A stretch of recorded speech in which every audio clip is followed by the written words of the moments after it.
Greetings Danish tuber, welcome to video number 2, module 1, video 2. Let's continue digging into Danish grammar. I'm Liam, your Danish language guide, ready to whisk you away on a thrilling journey through the enchanting world of nouns and gender in Danish. Imagine stepping into a grand masquerade ball where nouns come to life dressed in their unique gender-specific attire. It's a Danish language soiree like no other.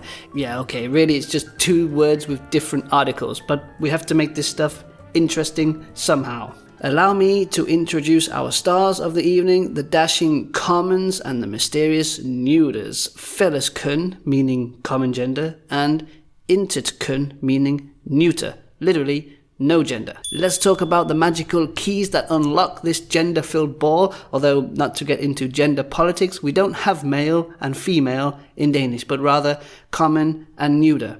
Meet in the suave escort of common nouns. A high percentage of nouns are in words, so when in doubt, go with that. Then we have it, the enigmatic companion of neuter nouns. So, there have been some attempts to distinguish between when to use in and it, but in reality, there aren't exactly any rules. This is a learning as you go kind of thing. So, as you can see, we have in plante, it, bor. In plante, it, bor. Although there's no way to distinguish between what is in and what is it, you pick them up as you go along, there are some patterns you can discover. For example, all berries are it words. Anything with the word set, such as trommersæt or jakkesæt, which is a drum kit, a jacket or a suit rather, is also it. So you can use some compound words to gather several words into one of the two categories. Watch closely as these articles give nouns their gender identity, turning them into linguistic superstars. It's like a backstage transformation that leaves you in awe. Jeg sætter en plante på et bord.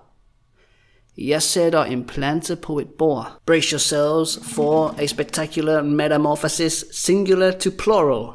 Picture nouns as dynamic blooms evolving from solo performers to a harmonious group. Here are some common examples. Often when a noun ends in e, you simply add an r in the plural form. Whereas if the noun ends in a consonant, you may only be adding an e. In plante, planter. Et bor, bor. In plante, planter. Et bor, bor. You've now glimpsed at the entrancing world of Danish nouns and gender, but remember, it's just the tip of the iceberg. This voyage continues, and I promise it's only going to get more captivating from here. Until our paths cross again, keep these Danish revelations close to your heart. The magic of Danish grammar awaits your exploration, and you're about to create your own masterpiece. I'm your trusty grammar Sherpa, and remember, each language nuance you uncover is a step closer to fluency. På gensyn. Until next time.